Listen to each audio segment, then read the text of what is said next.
வேண்டிய காலகட்டாயம். உயர்ந்த ஜாதி தாழ்ந்த ஜாதி, நல்ல உள்ளம் படைத்தவன் உயர்ந்த ஜாதி, கெட்ட உள்ளம் படைத்தவன் தாழ்ந்த ஜாதி. பிறந்தால் மட்டும் போதாது, மல்லிகை பூவிருந்தால் வாசம் இருக்க வேண்டும்,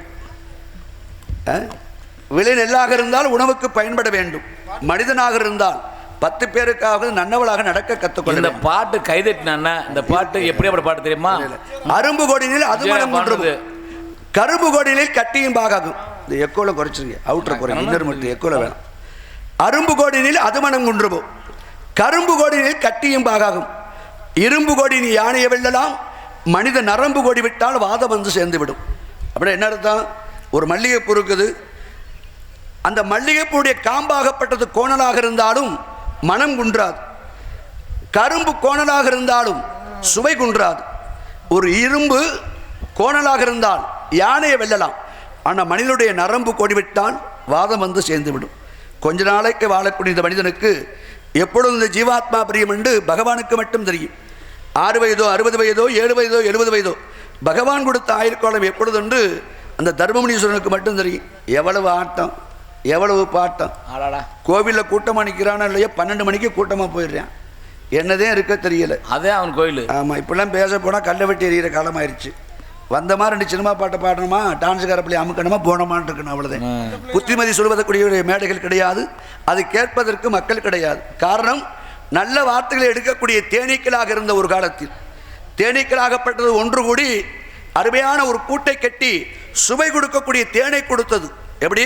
வாயிலா ஜீவன் ஒரு பறவை இடத்தில் புழு பூச்சிகள் சேர்ந்த இடம், 1000 தேனீக்கள் ஒன்று கூடி அருமையான ஒரு கூட்டை கட்டி மனிதனுக்கு தேவையான மருந்தை கொடுக்கக்கூடிய தேனை சுவையை கொடுக்கின்றது. ஆனால் யார் அறிவு படித்த மனிதன், எந்த ஜீவனுக்கான நம்ம நல்லது பண்ணுறோமா? கிடையாது. ஒரு தேனீக்கள் செய்யக்கூடிய விஷயத்தை கூட மனுஷனால் செய்ய முடியாது. அப்போ நம்ம பெரிய ஆளே கிடையாது. 6 அறிவு படைத்த நாம் பெரியவன் சொல்கின்றோம். ஆனால் மரத்திற்கு ஓரறிவு, மனிதனுக்கு 6 அறிவு. அந்த மரத்தில் ஓரறிவாக இருக்கக்கூடிய மரம் அழிவு கிடையாது. அதை வெட்டி நிலை செஞ்சு வச்சாலும் 60 வருஷத்துக்கு இருக்கும் நிலை. நம்ம இருப்போமா? 6 வயசோ 6 வயசோ போய் சேர்ந்துருவோம். அப்போ மரத்துக்குள்ள தன்மை மனிதனுக்கு கிடையாது. வாழக்கூடிய கொஞ்ச நாள் இப்போவோ பின்னையோ சற்று நேரத்திலோ இரவிலோ பகலிலோ உதய காலத்திலோ எந்தெந்த வெளிதனிலோ அப்பிலோ தீயிலோ நாயிலோ பேயிலோ 60 பெருமடியிலோ ஆறாத புண்ணிலோ செப்பரியும் காட்டிலோ வீட்டிலோ மேட்டிலோ சேவிக்கும் தனிலோ நடக்கும் பொழுது, உண்ணும் பொழுது, ஓடும் பொழுது, ஆடும் பொழுது, பாடும் பொழுது எப்பொழுது கட்டையில் வரிச்சு எரிப்பாண்டு யாருக்கு தெரியும்? பகவானுக்கு மட்டும் தெரியும். கொஞ்ச நாள் வாழ்ந்துக்கிட்டு இருக்கோம். நம்ம எல்லாரும் சொல்கிறோம், இந்த உலகத்தில் என்னை கேட்காமல் எதுவும் நடக்கக்கூடாது. யார் சொல்லுவா? கிராமத்தில் பெரியவங்க சொல்லுவாங்க, என்னை கேட்காம ஒரு வயலும் ஊரில் கூட்டம் போடக்கூடாது, என்னை கேட்காம ஒரு வயலும் இங்கே வாசிக்கக்கூடாது, என்னை கேட்காம இந்த ஊருக்குள்ளே எவனும் தண்ணி விடக்கூடாது. அதிகாரி சொல்லுவாங்க, கீழே உள்ள அதிகாரியை பார்த்து, என்னை கேட்காம நீ லீவு போடக்கூடாது. எல்லாரும் நம்ம சொல்கிறோம்ல, என்னை கேட்காம. அகந்தை, மனிதனுக்கு அகந்தை ஒன்று உண்டு. என்னை கேட்காம எதுவும் செய்யக்கூடாது. பொண்டாட்டி சொல்லுவா புருஷனை பார்த்து, ஆம்பளையாளை பார்த்து சொல்லுவா பொம்னாட்டி, என்னை கேட்காம உங்கள் அக்கா வீட்டுக்கு போகக்கூடாது, என்னை கேட்காம உங்கள் அப்பா அம்மாவுக்கு சோறு போடக்கூடாது. தலையாட்டுற உண்மை தானே இது? எத்தனை பேர் நம்ம சொல்லியிருக்கோம். ஆனால் இயற்கை பேச ஆரம்பித்து இந்த பூமாவை எந்திரிச்சு, பூமாதேவி என்னை கேட்காம ஒரு வயலும் உட்காரக்கூடாது. உட்காராமல் இருக்க முடியுமா? காற்றை சுவாசிக்கிறோம், என்னைக்காவது இந்த காற்று பகவான் வந்து முன்ன நின்று என்னை கேட்காம ஒரு வயலும் மூச்சு விடக்கூடாது. மூச்சு விடாமல் இருக்க முடியுமா? இயற்கை பேச ஆரம்பித்தால் மனிதனால் பேச முடியாது, அப்படிப்பட்ட தன்மை. ஆனால் ஏதோ இருந்தாலும் உலகத்தில் நல்லவர்கள் புகழை பாடினால் நன்மை கிடைக்கும் என்பதற்காக எத்தனையோ வீரர்களை பற்றி பேசுகிறோம். தேவரையா பாட்டு பாடுறோம், கைதட்டுறோம், சிரிக்கிறோம், ஆடுறோம், பாடுறோம். இதை விட சிறந்தது என்ன தெரியுமா? அவர் சொல்லி வைக்கப்பட்ட ஒழுக்க நெறியை கடைபிடிப்பது கிடையாது. ரொம்ப முக்கியம் அது. ஒரு தலைவனுடைய வழியில் போனோம்னா அவர் சொல்லி வைத்த கோட்பாடை பின்பற்ற வேண்டும். இல்லாவிட்டால் தலைவனுக்கு பெருமை கிடையாது, நம்மளுக்கும் பெருமை கிடையாது. அது என்ன? ஒழுக்கம் என்று சொல்லப்பட்ட பாதை. இரவு பகல் என்று இரவை கொடுத்தான், இன்பம் துன்பம் என்று சுவையை கொடுத்தான், அறுசுவை உணவை கொடுத்தான், 1008 அண்டத்தை கொடுத்தான், 20 நட்சத்திரத்தை கொடுத்தான், 12 ராசியை கொடுத்தான், 1008 மலர்களை கொடுத்தான், 1000 பறவைகளை கொடுத்தான். எல்லாம் கொடுத்த பகவான் மனிதனுக்கு ஒன்றை மட்டும் கொடுத்தான். அதுதான் ஒழுக்கம் என்று சொல்லப்பட்ட உயிரினும் மேலாக காக்கக்கூடிய விஷயம். இந்த ஒழுக்கம் இல்லாட்ட நீ வாழ்ந்ததுக்கு சமம் கிடையாது. அப்போ ஒழுக்கம் தானே முக்கியம். தேவர் பாட்டு பாடினாப்புல ஆடி பாடினாப்புல சரியாக போச்சா? உன்னை இட்டு அடுத்தவர்கள் துன்பப்படக்கூடாது. தேவரையா சொல்லியிருக்காரு, உன்னையிட்டு அடுத்தவர்கள் துன்பப்படக்கூடாது. அப்பத்தான் நீ மனிதன், இல்லாவிட்டால் நீ மிருகம். நம்ம அப்படியே நடக்கிறோம். ஞாயிற்றுக்கிழமை ஆறுனா எத்தனை கோழியை போட்டு அறுக்கணும்னு தெரியாது. அது என்னமத்தில் எனக்கு விவரம் தெரியும். நம்ம சமுதாயத்தில் தீபாவளிக்கு மாசிக்கல்லில் கறி சாப்பிட்டோம். தம்பி முருகா, நம்ம எல்லாரும் எப்போ சாப்பிட்டோம்? தீபாவளிக்கு மாசிக்கல் வரைக்கும் கறி சாப்பிடுவோம். அதுதானே உண்மை. இந்த பொண்ணோட ஆனால் இப்போ ஞாயிற்றுக்கிழமை வந்தால் வரிசையில் நின்று அறுக்க ஆரம்பிச்சிட்டாங்க. இவருங்க மேடையில் நாரதற்காக விடை நடத்தி கொண்டிருக்கும் கமுதி சத்யேந்திரன் அவர்களுக்கு விழாக்களம் சார்பாக பொன்னாடை போற்றி கௌரவிக்கப்படுகிறார்கள். அன்பு சார்ந்த சொந்த பந்தங்களுக்கும் உறவினர்களுக்கும் இளஞ்சம்பூர் சேர்ந்த கிராம பொதுமக்களுக்கும் தாய்மார்களுக்கும் எங்களை உலகமெல்லாம் முழுதும் காட்டிக் கொண்டிருக்கக்கூடிய என் அருமை மருமகன் கண்டினானைச் சேர்ந்த என் மருமகன் அவர்களுக்கும் காடமுடத்தைச் சேர்ந்த தம்பி முருகன் அவர்களுக்கும் எங்களை நாடக உலகத்துக்கு அறிமுகம் செய்த டிவி ஜெயண்ணே சர்தார் அண்ணே வரிசையில் செல்வராஜ் எனக்கு ஒரு முக்கியமான ஆள். சும்மா சொல்லக்கூடாது. இப்படி நடிங்க இப்படி பாடுங்கன்னு சொல்லி கொடுத்தாலும் செல்வராஜ் ஒரு ஆள். அது மட்டும் கிடையாது, கும்பாபிஷம் பேசி விட்டுருக்காப்புல. அனஞ்சியூர் வரிச்சியூர் ஒரு 10 கும்பாபிஷம் பேசி விட்டுருக்காப்புல. அதனால் அந்த மாதிரி ஆளுகளை மறக்கக்கூடாது நம்ம வாழ்க்கையில். பெரும்பாலும் நாடகத்துக்கு போகிறது கிடையாது. காரணம் என்னென்னா, நம்ம சமுதாய மக்களே நம்மளை தாழ்த்தி பேசுகிறாங்க. நாடகத்தில் நடித்தா நல்லது இருக்குங்காங்க, தேவர் பாட்டு பாடினா நல்லா இருக்கிறாங்க. அதே ஒரு இடத்துல உட்காந்து யாகம் பண்ணால் அவர் தேவமார் யாகம் பண்ணக்கூடாது, ஒரே வாரத்தில் முடிச்சிடுறாங்க. நான் கேட்குறேன், தேவமாரை பிறந்தால் கள்ள பொண்டாட்டி வைக்கணும், காராயம் சாய்ச்சணும், கஞ்சா கடத்தணும், வேறு வேறு நன்மை செய்யக்கூடாதா? நான் கேட்குறேன். எந்த ஜாதியில் எவன் பிறந்தால் என்ன, ஒழுக்கமானக்கு பாதைக்கு போனால் அவனை உயர்த்தி காட்டுங்க, அப்போதே உலகம் நல்லா இருக்கும். அதை விட்டுட்டு இந்த ஜாதி அந்த ஜாதி. வள்ளுவன் பிறந்தான், என்ன ஜாதின்னு தெரியுமா?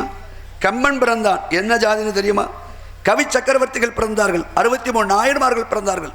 அப்போ சாதியை விட்டுட்டு ஒழுக்கத்தில் எவன் சிறந்திருக்கின்றானோ அவன் இந்த உலகம் அவனை பற்றி பாடும். அதனாலதே மனிதனுக்கும் தெய்வமாகலாம் என்பதை இந்த உலகத்துக்கு எடுத்து காட்டிய மகான் பசுமன் முத்துராமலிங்க தேவர் அவர்கள். அதனாலதே அவர் மனிதனாக இருந்தாலும் இன்று சிலையாக வைத்து கடவுளாக வழங்கப்படுகிறார்.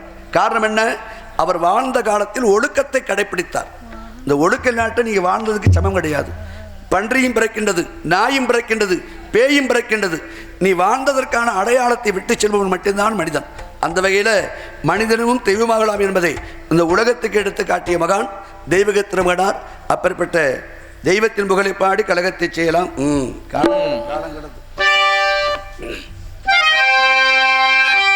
காலங்கடந்து ஓடுது பார் காவேரி யாரு, எந்த காலத்தில் வட்டாது தேவரையா பேரு, எந்த காலத்தில் வட்டாது தேவரையா பேரு. அகில உலகம் போட்டு நம்ம தலைவர் யாரு, அகில உலகம் போற்றுகின்ற நம்ம தலைவர் யாரு?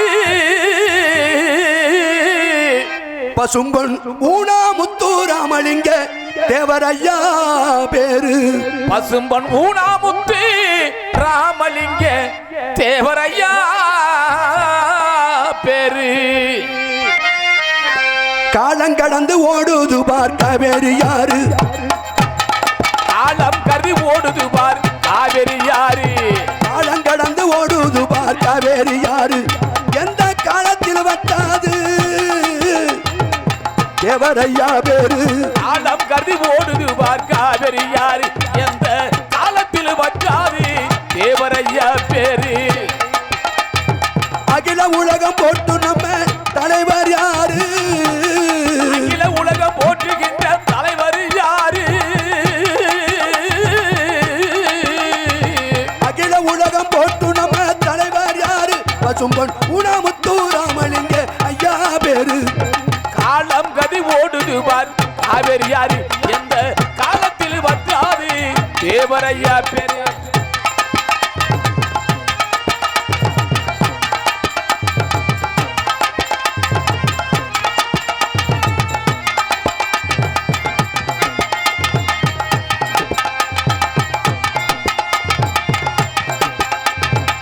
திருமண ஆசை இல்லை, தேசபக்தி குறையவில்லை. திருமண ஆசை இல்லை,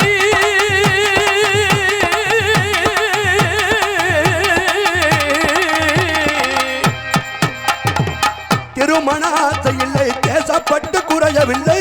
திருமண ஆசை இல்லை, தேசபக்தி குறையவில்லை. திருமண ஆசை இல்லை,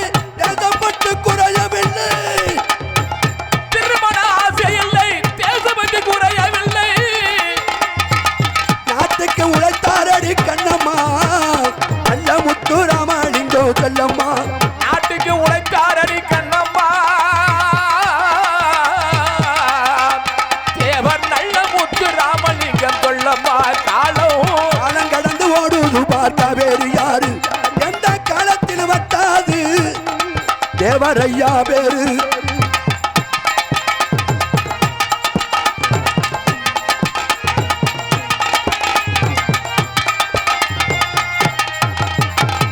சிங்கம் போல் நடையழகா சிங்கம் போல் நடையழகா